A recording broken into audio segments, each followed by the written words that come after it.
Bismillahi walhamdulillah.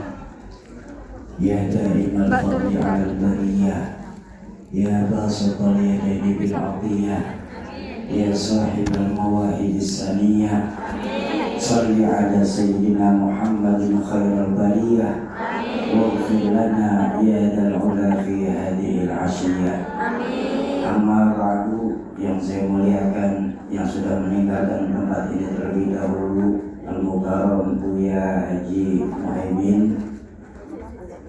Ada kakak saya dari kami, Pak Resida, Umi Wiji, yang saya muliakan, ibu-ibu, kakak-kakak saya, pahlawan devisa negara Indonesia, para calon penghuni surganya Allah Subhanahu wa ta'ala. Alhamdulillah, kita masuki sesi kedua hari ini dan meneruskan pelajaran kita tentang apa yang menyebabkan hati kita mati sampai doa belum dijawab sama Allah. Tapi sebelum saya lanjutkan, ada pengumuman infak yang tadi dikumpulkan dari kakak dan ibu. Dolar Hongkongnya sejumlah 7.403,20. Adapun rupiahnya 142.000 rupiah. Mudah-mudahan apapun yang kita keluarkan sebagai asbab, Allah gampangkan segala urusan kita. Allah luaskan lagi rezeki kita. Allah ijabah segala hajat-hajat kita.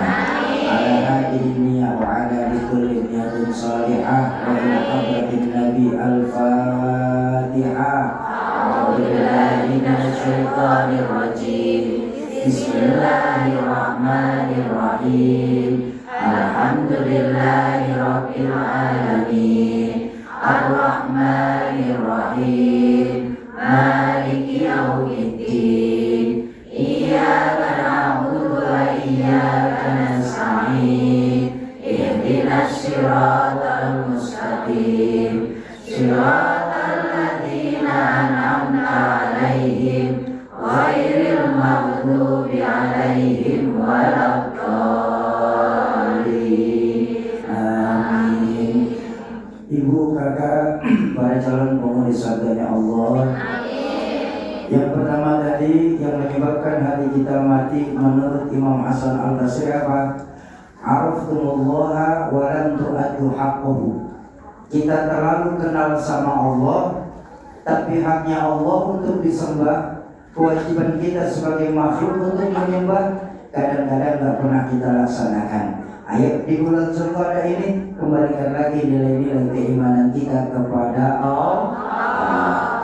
Yang kedua, yang menyebabkan hati kita mati menurut Imam Hasan Al-Basri apa? Yang kedua, wa taquluna rizqan minallah wa la tashkurulah. Kita nikmatin itu rezeki-rezeki yang Allah berikan kepada kita setiap saatnya. Wala tashkuruna, tapi kita sering lupa untuk bersyukur atas apa yang sudah Allah berikan kepada diri kita. Ini termasuk yang menyebabkan hati kita di Hongkong mati sampai doa kita merasa belum dijawab sama Allah. Makanya dulu orang tua saya Rahmatul Abror Izzuddin MZ pernah mengajarkan kepada kami, sungguh ada dua amaliyah, ada dua perbuatan, di mana dalam dua perbuatan ini nilai pahala dan timbangan dosa Allah nggak kasih tahu. Tapi justru kita di Hongkong ini sering terjebak dalam mengecilkan, menyepelekan, bahkan berani menyia-nyiakan dua amal ini. Padahal dua amalia ini nilai pahala dan timbangan dosa Allah tidak kasih tahu. Tapi kita sebagai muslim sering terjebak dalam berani melakukan, menyepelekan, bahkan berani menyia-nyiakan perbuatan. Apa itu Syafi? Pertama, amalia yang tidak ada timbangan pahalanya. Apa? Ramadan, puasa. Baru sebulan kemarin kita selesai melaksanakannya. Kak, Bu, saya minta maaf. Betapa Allah tidak pernah kasih tahu seberapa besar timbangan pahala Ramadan. Beda dengan ibadah-ibadah lain. Ibadah-ibadah lain kita sungguh-sungguh melakukannya. Kenapa? Karena timbangannya jelas. Sholat, jelas timbangan sholat. Apa timbangan sholat? Berjamaah 27 kali lebih baik daripada sholat sendiri. Makanya kita tadi selesai sesi pertama tuh mau sholat berjamaah. Kenapa? 27 kali lebih baik daripada sholat sendiri. Sedekah, tadi saya bilang di pertama, man jaa bil hasanah falahu asyru amsalihha. Siapa yang melakukan satu kebajikan, Allah akan balas dengan 10 kali lipat. Satu berbalas 10. Makanya kita masih mau mengeluarkan harta di jalan Allah. Ya Bu? Haji, bicara haji, subhanallah. Pahala haji mabrur itu hebat sekali. Apa? Laisa jazaa'un illal jannah. Tidak ada yang namanya pahala haji mabrur, balasannya kecuali langsung dimasukkan ke dalam surga. Bi ghairi hisab, enggak pakai ditanya-tanya lagi. Allah. Makanya kalau kita mau jujur, orang tua kita di Indonesia mau tuh ngeluarin duit yang enggak sedikit. Antri sekian tahun, begitu berangkat orang haji apa enak? Orang haji itu enggak enak. Apa aja harus antri. Makanya dalam Islam, maaf sekali saya ajak jalan-jalan dulu sebentar. Amin ya Allah. Dalam Islam menjadikan ibadah haji itu sebagai rukun yang terakhir.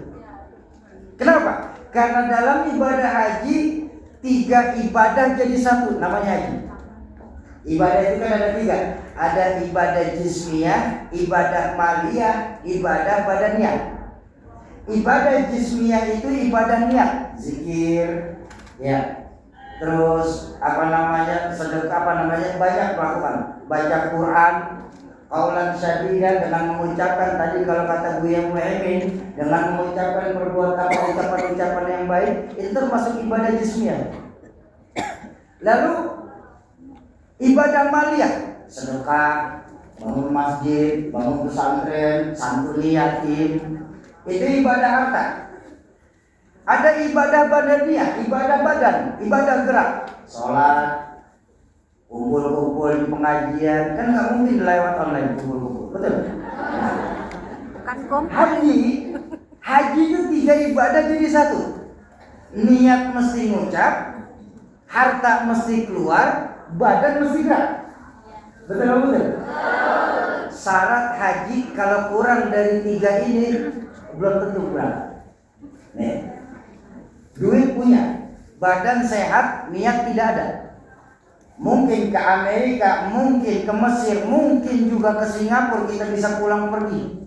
Tapi ke Saudi, ke Mekah kita gak akan sampai. Kenapa? Tidak ada niat. Niat kuat, badan sehat, duit gak punya, selamat melamun. Selamat melamun.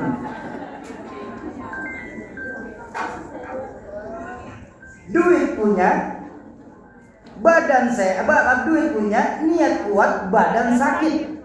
Belum tentu juga kita bisa nyampe. Bahkan 2025 nanti saya dapat bocoran, Kementerian Agama itu sudah mulai bikin peraturan yang berusia 70 tahun ke atas hanya bisa berangkat sebanyak 30% saja. Nah, haji 3-3-nya. Ia niat ada, duit punya, badan sehat, berangkat. Makanya dijadikan ibadah paling akhir. Kenapa? Karena timbangannya hebat. Langsung dimasukkan ke dalam surga, nggak pakai dihitung-hitung lagi. Tapi ketika bertemu dengan puasa, dengan Ramadan, betapa Allah tidak memberitahukan seberapa besar pahala puasa itu. Dalam Al-Quran, dalam hadis qudsi Allah hanya mengingatkan asyamu li wa ana ajzi. Puasa itu untukku dan aku yang akan membalasnya. Ada enggak bicara timbangan pahala di dalam sini? Silakan buka kitab fikih setebal apapun. Silakan tanya sama guru yang jenggotnya nyengser sekali. Bab pahala puasa. Insya Allah nggak akan ketemu. Kenapa? Karena puasa itu untukku dan aku yang akan membalasnya. Bahkan maaf, ayat perintah puasa bunyinya apa? Ya ayyuhalladzina amanu kutiba alaikumus. Kenapa panggilan puasa ya ayyuhalladzina amanu? Kalau Ramadan cuma buat umat Islam saja, harusnya ayat yang turun cukup ya ayyuhal muslimun. Atau kalau puasa ini untuk semua manusia, karena baginda Nabi mengajarkan sumu tasihu, berpuasalah kamu maka kau akan sehat. Dengan berpuasa bikin sehat. Tapi kalau Ramadan untuk semua manusia, untuk semua agama, harusnya ayat yang turun ya ayyuhan nasu. Tapi kenapa ketika Ramadan ini ya ayyuhalladzina amanu? Karena Ramadan panggilan iman. Ya, orang beriman pasti Islam. Tapi orang Islam belum tentu beriman. Karena muslim itu ada 3 kata orang tua saya dulu. Ada muslim beneran, ada muslim musiman, ada muslim musimin. Ada 3 jenis muslim. Muslim beneran, muslim musiman, muslim musimin. Muslim beneran mana? Nih yang insya Allah hadir di Masjid BSD. Amin. Kalau muslim musiman bagaimana? Ya tergantung musim. Waktunya maulid, datang maulid. Waktunya Muharram, ikut santunan. Entar nyepi, ikut matiin lampu. Desember Natal, ikut pakai topi Santa. Tergantung musimnya. Makanya muslim musiman kalau tumbuhan namanya toge. Bener nih, tahu toge? Bahasanya toge? Toge itu tumbuhan yang dimana saja mau ikut campur urusan. Dimana aja ada. Di gado-gado ikut. Di bakso nyembung. Sampai di gorengan nongol. Makanya toge gak ada yang lurus. Bengkok semua toge.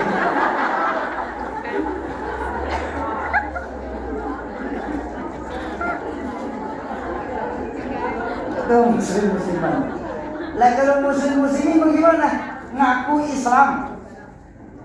Orang tua mungkin bisa pergi ke tanah suci setiap tahun, tapi ketika agama Allah lagi dihina, Nabi lagi dicela, dilecehkan, kita nggak bisa berbuat apapun. Ini muslim. Nah makanya Ramadan, ketika bertemu dengan Ramadan, cara berpuasa kita nih di Hong Kong sudah dibaca sama Nabi hampir 15 abad yang lalu. Maaf sekali. Sampai Nabi sudah bisa membaca bagaimana cara kita puasa di Hong Kong. Baginda Nabi mengingatkan, kamin shaimin. Berapa banyak nanti umatku yang kerja di Hong Kong tuh, ketika masuk Ramadan tidak mendapatkan kebaikan apapun dari Ramadannya illal ju' wal atas, kecuali cuma sebatas menahan lapar dan hausnya saja. Artinya apa? Puasa sih puasa, tapi ngomongin tetangga jalan lurus. Ada yang kayak begitu di sini? Ada.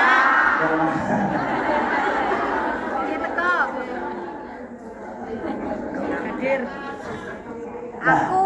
Makanya ini sekarang baru mungkin ada beberapa dari kita baru mengetahui. Makanya ya, walaupun Ramadan sudah terlewat, tapi kita berharap Allah kasih panjang umur kita bertemu dengan Ramadan. Ya. Kenapa? Kalau Allah kasih kita bertemu dengan Ramadan yang akan datang, jadikan Ramadan esok sebagai 2 perkara dalam kehidupan kita. Insya Allah. Apa itu Sobi? Pertama,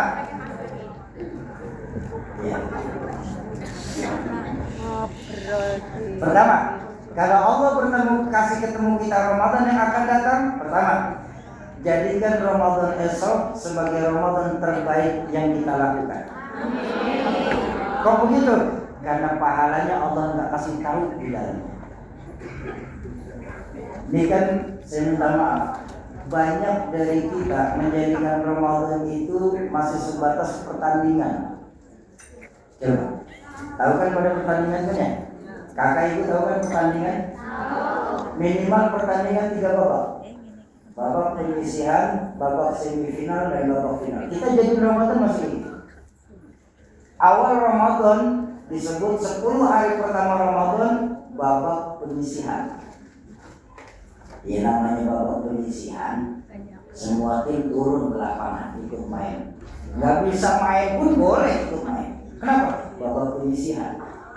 Makanya apalagi kita lihat tinggal di Indonesia, 10 hari pertama Ramadan di Indonesia masjid full house, gak kuat nampung jamaah.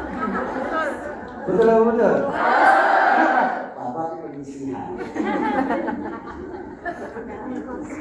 Begitu masuk 10 hari kedua, babak semifinal. Yang namanya semifinal, tim sudah mulai ada yang gugur. Makanya 10 hari kedua masjid-masjid mulai mengalami kemajuan. Sholat semakin maju. Nah, yang prihatin ketika minggu ketiga Ramadan, saya babak final. Ya namanya babak final, banyak masjid-masjidnya imam doang berdua sama karpet. Yang azan dia, yang qomat dia, yang imam dia, yang matiin lampu masih dia. Imam kurungan. Nah makanya saya bilang tadi, baginda Nabi pernah mengingatkan kepada kita, Ar-Rajab syahrullah wa Sya'ban syahri wa Ramadan syahrul umat. Rajab itu bulannya Allah. Saya bilang tadi kan awal, dari 12 bulan Allah memiliki 4 bulan istimewa, salah satunya Rajab. Di mana keistimewaan Rajab ini, pahala dilipat gandakan, dosa pun ditambah. Wa Sya'ban syahri, Sya'ban itu bulanku kata baginda Nabi. Makanya kita Ahlussunnah wal Jamaah sepakat amalia yang paling baik dilakukan di bulan Sya'ban itu memperbanyak sholawat. Ini kita terbalik, sholawat di Rabiul Awal. Rabiul Awal itu bukan bulan sholawat. Sholawat itu di bulan kesukaan Nabi itu di bulan Sya'ban. Kenapa? Karena di bulan Sya'ban ada satu peristiwa yang amat sangat luar biasa untuk Nabi buat kita umat Islam. Peristiwa Isra dan Mi'raj. Makanya dicenengin bulan Sya'ban ini. Salah kita nih dalam beramal, kita lebih banyak salahnya. Kita malah memperbanyak sholawat itu di bulan Rabiul Awal. Padahal Rabiul Awal ijtima ulama, jumhur ulama mengajarkan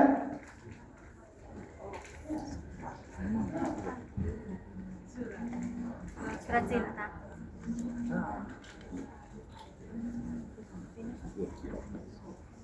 Terima kasih. Dapat. Insyaallah 5 menit dari sini.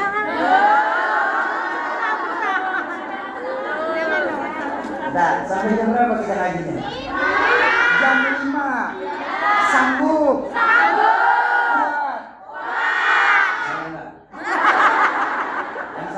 Saya pulang Paterson.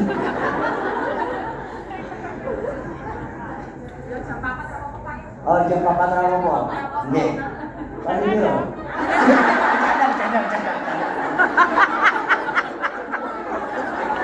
Cadang. Oh iya. Nah, makanya ulama itu sepakat. Amalia yang paling baik itu di bulan Sya'ban memperbanyak sholawat karena bulan dicintai Nabi. Ulama-ulama kita di Indonesia cerdas. Daripada di Sya'ban cuma memperbanyak sholawat, lebih baik sekalian bikin haul. Ya kan? Majelis haul kan ada semuanya. Makanya di Jawa, terutama di Jawa, bulan Sya'ban tadi disebut bulan apa? Bulan arwah, bulan ruah. Kenapa? Saat itu kita memperbanyak sholawat sekaligus mengirimkan hadiah sholawat buat orang tua kita yang sudah meninggal. Wa Ramadan syahrul ummati. Ramadan itu bulan buat umatku kata baginda Nabi. Apa sih keistimewaan Ramadan ini? Oh, perempuan. Oke. Thank you, sir. Iwang thank you doang. Memang segini yang saya bisa. Oke. Nah, makanya apa sih keistimewaan Ramadan sehingga saya berpesan untuk diri saya pribadi, jadikan Ramadan sebagai Ramadan terbaik? Karena di bulan Ramadan ini ya, semua amaliyah kita, tidak ada amaliyah apapun yang kita lakukan sedikit di Ramadan yang pahalanya tidak dilipat gandakan. Bahkan ada satu makalah mengajarkan tidurnya orang yang sedang berpuasa sama saja ibadah. Tidurnya orang yang berpuasa sama saja ibadah. Tapi jangan mentang-mentang puasa tidur terus. Itu mah bukan ibadah, belajar mati.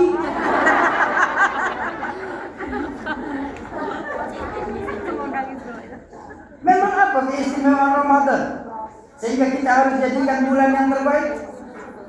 Baginda Nabi mengajarkan, seandainya saja saudara-saudara saya, umat-umat saya mengetahui keutamaan Ramadan, maka niscaya mereka akan meminta 1 tahun ini isinya Ramadan semua.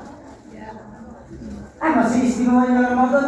Di bulan Ramadan kemarin seharusnya kalau kita sadar, di mana doa dijawab sama Allah, permintaan diberikan oleh Allah, dosa diampuni oleh Allah, taubat diterima oleh Allah, pintu surga dibuka lebar-lebar, pintu neraka ditutup rapat-rapat.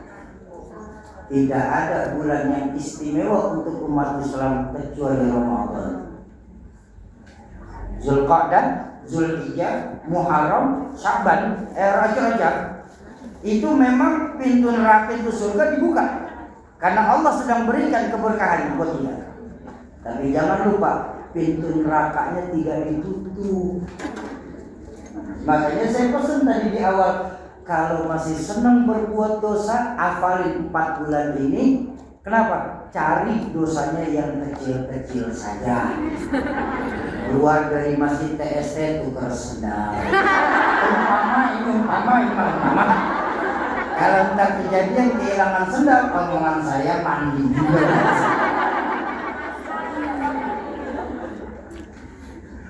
Itu yang pertama ya. Jadi kan kita sebagai Ramadan terbaik yang kita laksanakan, insya Allah. Yang kedua, dan ini pakai,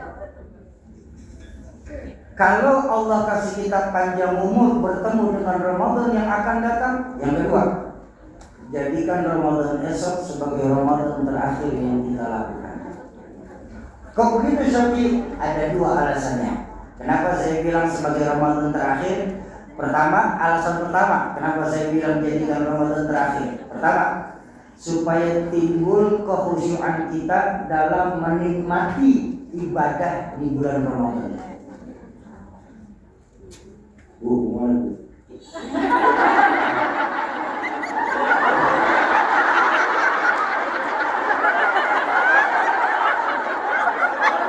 Pulang bareng pulang. Ya, silakan.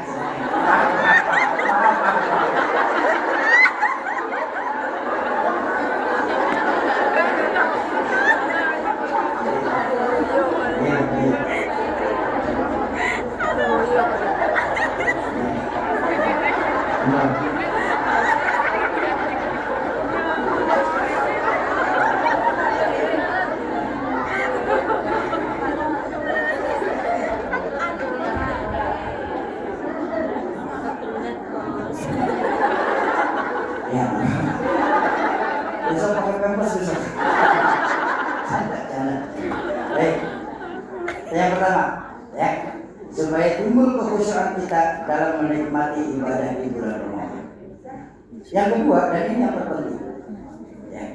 Kenapa saya bilang jadikan Ramadan besok sebagai Ramadan terakhir? Yang kedua, tidak ada satupun janji Allah, tidak ada satupun jaminan dari baginda Nabi kita akan diketemukan di Ramadan yang akan datang. Amin. Oh amin.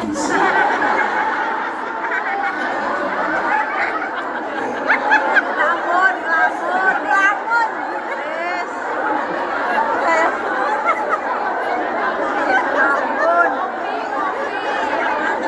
Ini udah ngopi Bu.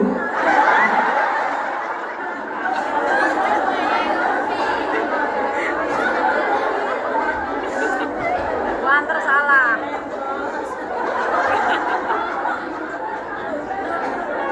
Ada teman saya. Jadi di mana-mana mah kita selalu minta supaya bertemu di Ramadan yang akan datang. Lagi Ramadan kan pasti datang setiap hari. Memang Ramadan akan selalu hadir ke dunia ini setiap tahunnya sampai nanti hari kiamat. Ya. Tapi saya bilang tadi, tidak ada satupun janji Allah, tidak ada satupun jaminan dari baginda Nabi kita masih bertemu dengan Ramadan. Jangan lupa, Imam Hasan Al-Basri pernah mengingatkan dalam satu riwayat lain, sesungguhnya, kata Imam Hasan Al-Basri ini, sesungguhnya hakikat hidup kita di dunia ini tidak pernah lebih dari 3 hari. Berapapun usia kita sekarang, umur kita tidak lebih dari 3 hari. Yaumul ams, yaumul ghad, wa yaumul an. Tuh, cuma sebentar. Hari kemarin, hari esok, dan hari ini. Berapapun umur kita, nggak lebih dari 3 hari. Betul? Hari kemarin sesuatu yang sudah lampau dan gak akan pernah mau bisa kita ulang. Betapapun kita ingin mengulang masalah, tapi gak akan, sayang. Bu, mungkin saja, mungkin saja 20-30 tahun lawas, laki-laki mana yang gak kelepok-kelepok saat ibu tersenyum? Innalillah. Saya sekarang juga laki-laki masih kelepok-kelepok kalau ibu senyum, cuma langsung mati.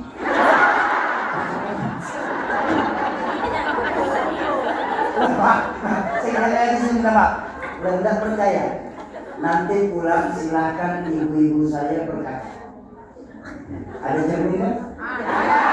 Nanti pulang silakan bercermin. Tengok apa yang berubah dengan 30 tahun yang lalu sama sekarang. Kak Dwe utuh. Bu,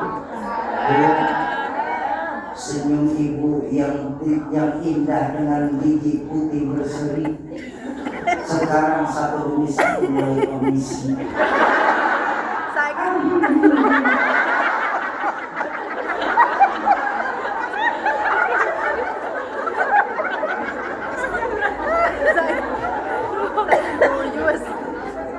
Rambut ibu yang dibanggakan hitam melebat 30 tahun yang lalu, sekarang sedikit demi sedikit mulai memutih. Kulit yang tadinya kencang dan merona, sekarang sudah susah diatur. Ditarik kanan yang kiri aneh, ditarik kiri yang digantung. Susah kulit jadi kerjasama. Apa yang mau dibanggakan dari masa lalu? Masa lalu tinggal cerita dan gak akan pernah bisa kita ulang. Yaumul ghad, hari esok, Allahu Akbar. Apa yang bisa kita banggakan dari hari esok? Hari esok sesuatu yang misteri dan kita tak akan pernah tahu bisakah kita berjumpa dengan mentari esok hari. Betul? Jangan bicara matahari esok, kelamaan baru jam 3. Kalau kakak dan ibu ada yang berani menjamin dirinya siang ini 2 jam ke depan masih hidup, angkat tangan. Ada apa enggak? Namun kenapa masih nunggu esok? Makanya saya bilang, kita bersyukur sebagai muslim nih. Kita bersyukur sebagai muslim nih. Malaikat maut dalam mencabut nyawa tidak berdasarkan abjad. Betul? Kalau pakai abjad malaikat maut mencabut, mungkin kita mudah nunggu, bisa memperbanyak amal. Tahun ini yang mati A, tahun berikutnya B, tahun depannya C, lalu D, lalu E. Saya S. Masih lama. Maaf, abah saya Z, Bu. Duluan.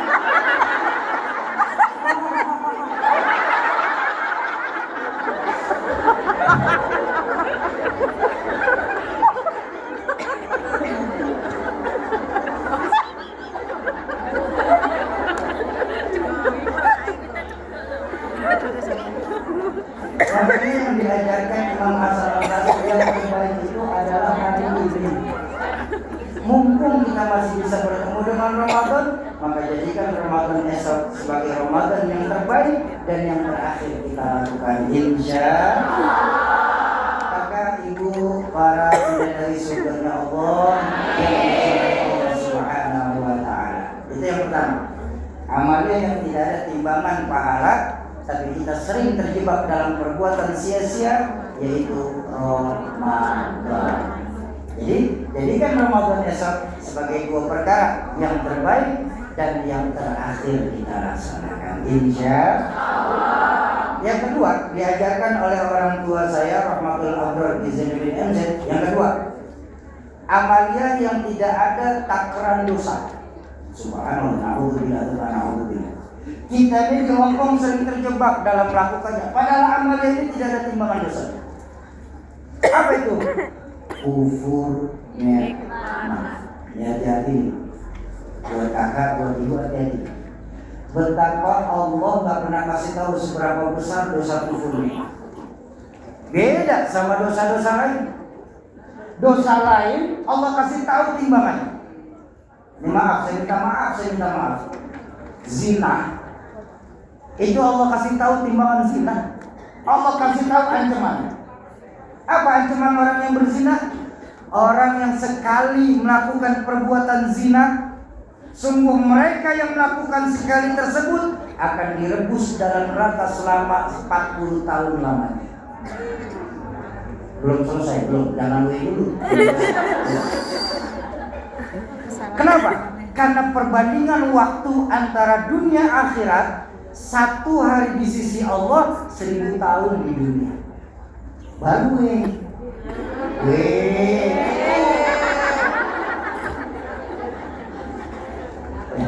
jadi enak hitungnya tuh.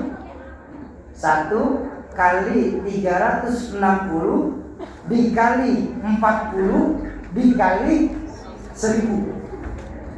Itu yang baru sekali. Kalau yang langganan hitung aja sendiri. Jelas tuh. Makanya kita sebagai muslim masih rada-rada takut untuk zina. Rada-rada. Kenapa? Karena timbangannya jelas. Riba. Jelas timbangan riba. Menggunjing sesama saudara muslim, jelas timbangannya. Apa? Dalam Al-Quran ditamsilkan orang yang senang menggunjing sesama saudara muslimnya, mereka laksana memakan bangkai saudaranya sendiri. Allah. Ibu, dalam Islam, dalam fikih, jangan kita makan bangkai manusia. Makan bangkai hewan saja, kalau tidak bersifat darurat, haram. Betul? Kecuali bangkai laut. Semua yang berasal dari laut halal. Ada 2 yang nggak boleh, karang sama kapal. Itu nggak boleh tuh. Ya karena keras. Kalau seneng mah silakan makan aja, nggak apa-apa. Cuma karena keras doang.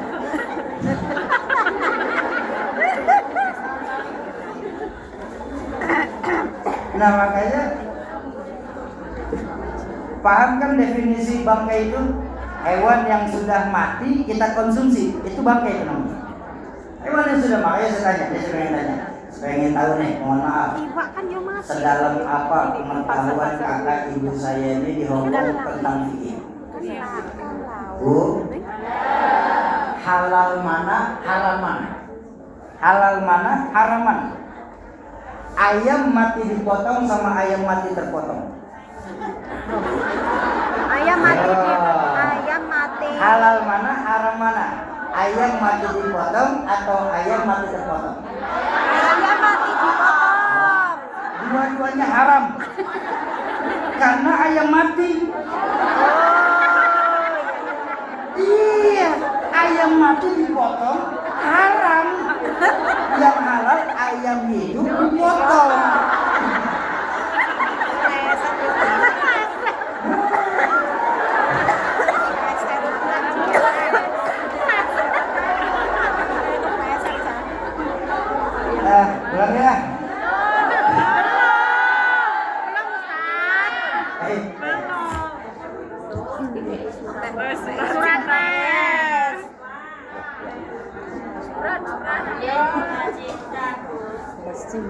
Jelas hukumannya.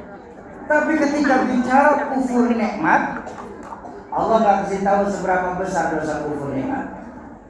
Karena dalam Al-Quran Allah hanya mengingatkan la in syakartum la azidannakum, kalau kalian bersyukur aku akan tambah nikmat.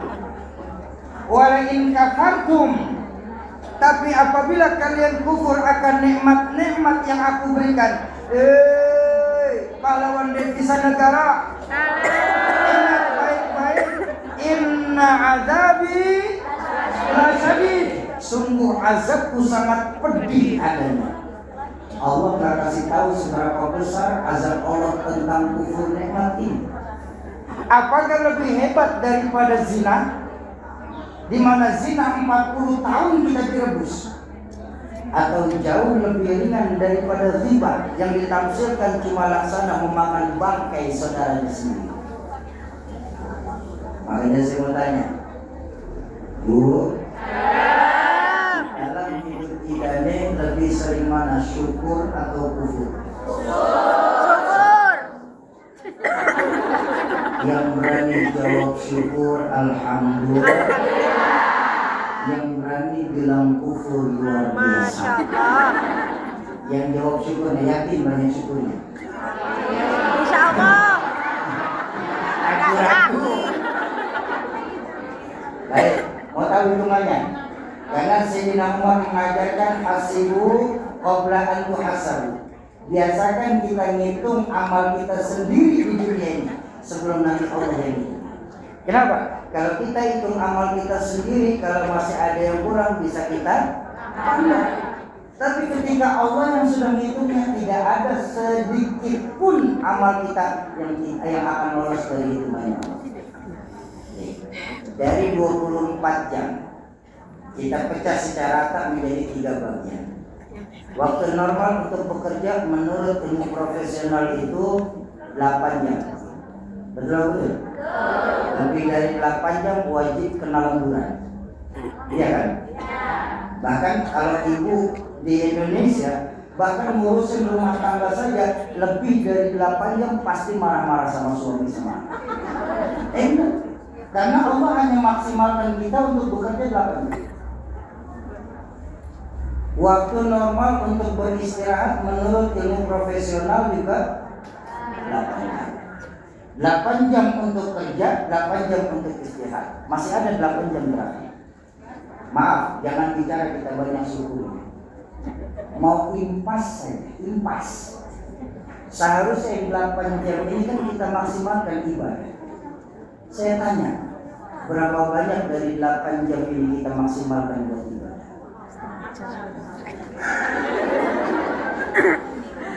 Makanya yang namanya nikmat itu baru terasa. Nikmat baru terasa ketika sudah mulai berkurang atau sudah hilang dari sekitar kita, baru kita terasa nikmat.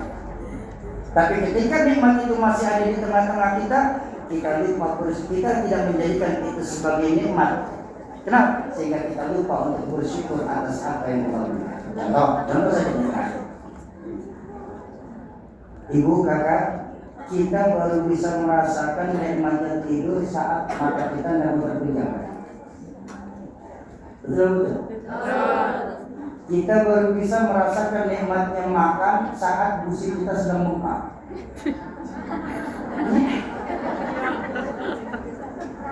Kita baru bisa merasakan nikmatnya bernafas ketika hidung kita sedang flu atau sudah ditutup sama masker. Tapi maaf saya tanya lagi. Ketika mata kita bisa terpejam dengan lega, hidung kita bisa bernafas dengan lega, mulut kita bisa mengunyah dengan nikmat, maaf, pernahkah kita bersyukur atas apa yang Allah berikan kepada kita? Tidak. Yakin banyak syukurnya.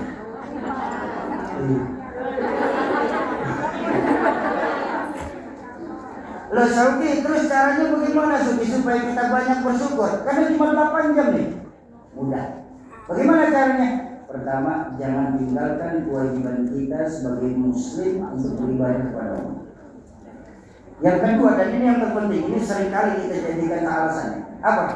Jadikan pola kerja kita mulai besok sebagai ibadah kepada Allah. Maka percayalah ketika itu sudah kita lakukan, maka insya Allah ketika kita lebih banyak syukur daripada kufur. Ya, kita mulai nanti malam. Ketika semua kita naik ke tempat tidur masing-masing, sebelum kita terlelap biasakan tanya sama hati yang sering lalai. Anggota tubuh yang paling sering lalai kepada Allah adalah hati. Sampai Nabi sendiri membuat doa khusus buat hati apa? Ya muqallibal qulub tsabbit qalbi ala dinik. Wahai zat yang membolak-balikan hati, tetapkan hati kami ini untuk agama. Biasakan sebelum kita terlelap, kita tanya dulu kepada hati kita. Bagaimana nanyanya Sofi? Cukup tanya, wahai hati yang sering lalai, hari ini lebih banyak manakah syukur sayakah atau kufur sayakah? Kenapa? Karena kufur nikmat merupakan salah satu dosa yang Allah kasih tahu timbangan dosanya. Nah, kesimpulan pengajian kita mulai dari tadi jam 11 sampai sekarang jam setengah 4 kurang. Kesimpulan, ayo di bulan Ashurul Hurum ini, di bulan Zulqa'dah ini, di bulan Allah ini, kita kembalikan lagi nilai-nilai keimanan kita kepada Allah dengan beribadah yang sungguh-sungguh. Karena baginda Nabi sendiri mengajarkan, bekerjalah untuk duniamu seolah-olah kau hidup selamanya. Tapi bekerjalah kalian untuk akhiratmu seolah-olah kau akan mati esok. Jangan dibalik nih. Lagi kerja ingat mati, lemas dulu. Ya. Bekerjalah kita untuk dunia seolah-olah kita hidup selamanya. Tapi bekerjalah kita untuk akhirat, ibadahlah kita untuk akhirat, supaya timbul kekhusyuan kita dalam melakukan ibadah itu sendiri. Kenapa? Intan paling mahal, mutiara paling berharga, nilai-nilai iman. Jaga baik-baik iman kita, tapi tolong wariskan iman bapak ibu kakak saya kepada anak keturunannya nanti. Islam bukan agama warisan, saya setuju, tapi iman wajib diwariskan. Tanamkan kepada anak-anak kita, nah zaman boleh berganti, tapi keyakinan jangan sampai mati. Masa silahkan berubah, tapi akidah jangan sampai goyah. Kenapa? Untuk iman kita hidup. Dengan iman saat ini kita berjuang, dan dalam iman nanti kita akan kembali ke hadirat Allah Subhanahu wa Ta'ala. Yang kedua, ya, ayo kita perbanyak lagi rasa syukur kita kepada Allah. Ini kelihatan sepele, tapi sangat penting di hadapan Allah.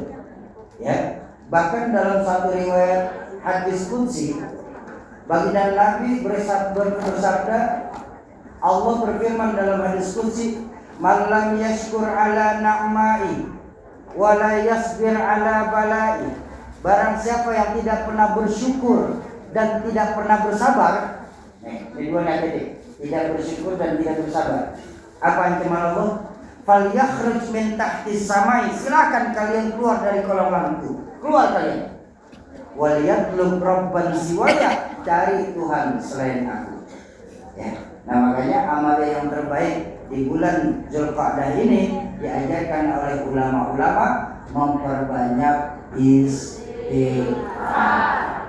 Ya, kita banyak istighfar. Mau berapa kali pun. Baginda Nabi yang dosa sudah jelas dapat ampunan dari Allah, beliau istighfar sehari itu 100 kali. Wa fi riwayatin, riwayat yang mencatat sampai nama 70 kali sedikitnya. Mudah-mudahan dua tema ini dapat mempengaruhi dalam kehidupan kita, khususnya dari saya pribadi, dalam mengaruhi kehidupan di negara orang yang kita datangi sekarang ini.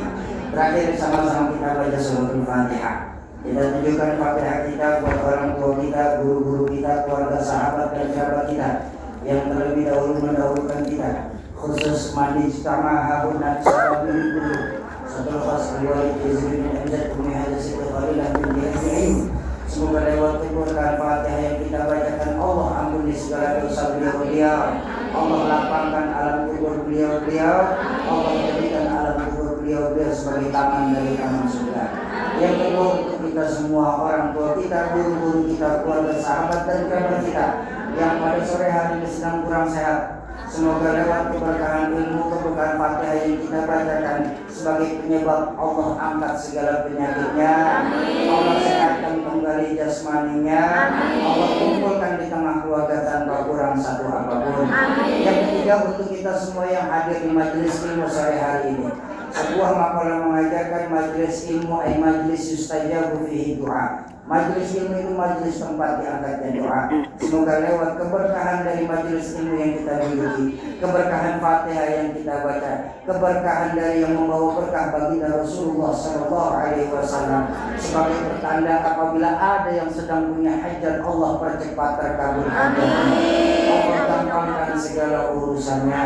Allah luaskan rezekinya. Allah mudahkan jalan usahanya. Lewat keberkahan ilmu Allah jadikan anak keturunannya anak keturunan saleh dan salehah. Lewat keberkahan ilmu Allah jadikan rumah tangga yang sakinah mawaddah warahmah. Yang keempat, khusus untuk Adinda Naila Zamzat Salsabila binti Nurahimah yang sedang belajar di pondok pesantren, semoga Allah mudahkan dalam menghafal Al-Quran dan hadis, dan semoga menjadi hafizah yang bermanfaat. Ala hadhihi niyah wa ala kulli niyatin salihah. Wa ila hadratin Nabi Mustafa Al-Fatihah.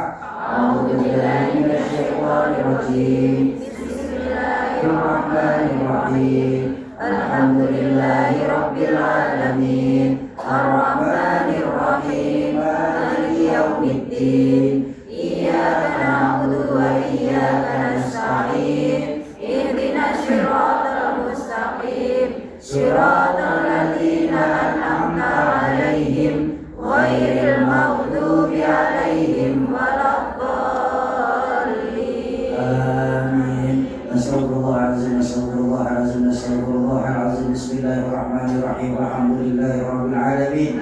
Hamdan na'imin, hamdan syakirin, hamdan yuwafi ni'amahu wa yukafi mazidah.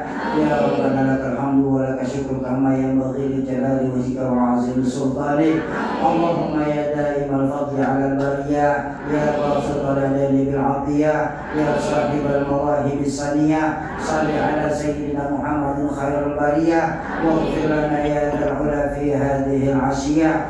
Allahumma ya muhawwilul hawli wal ahwal, hawwil halana ila ahsanil hal. Ya mujammil wa la tuhammil, ya muyassir wa la tu'assir, yassir umurana wa la tu'assir alaina. Ya Allah ya Rahman ya Rahim ya Tawwab ya dzal jalali wal ikram. Rabbi lana wa li walidina warhamhum kama rabbawna shighara, wa li jami'il muslimina wal muslimat wal mu'minina wal mu'minat al ahya'i minhum wal amwat, innaka sami'ud du'a. Allahumma ighfir li ummati sayyidina Muhammad. Allahumma arham ummata sayyidina Muhammad. Allahumma ansur ummata sayyidina Muhammad. Allahumma barik ummata sayyidina Muhammad. Allahumma aslih li ummati sayyidina Muhammad. Rabbana hab lana min azwajina wa dhurriyyatina qurrata a'yun waj'alna lil muttaqina imama. Rabbana atina min ladunka rahmatan wa hayyi lana min amrina rasyada. Rabbana zalamna anfusana wa illam taghfir lana wa tarhamna lanakunanna minal khasirin. Rabbana atina fid dunya hasanatan wa fil akhirati hasanatan wa qina adzabannar. Wa sallallahu ala sayyidina Muhammadin wa ala alihi wa sahbihi wa sallam. Subhana rabbika rabbil izzati amma yasifun wa salamun alal mursalin walhamdulillahi rabbil alamin. Kesimpulan untuk kita bawa pulang sudah. Terima kasih saya ucapkan kepada Ibu Ketua Majelis dari ya itu yang sudah membolehkan, juga kepada segenap panitia yang sudah membantu kami. Mudah-mudahan kita berjumpa lagi, nanti kita lanjutkan pengajian kita nanti. Ya, amin. Lagi, mudah-mudahan pertemuan selanjutnya kita teruskan pengajian ini. Jumpa lagi dengan kesempatan, mohon maaf apabila ada kesalahan ucapan maupun tingkah laku selama kami hadir di masjid tercinta ini. Assalamualaikum warahmatullahi wabarakatuh.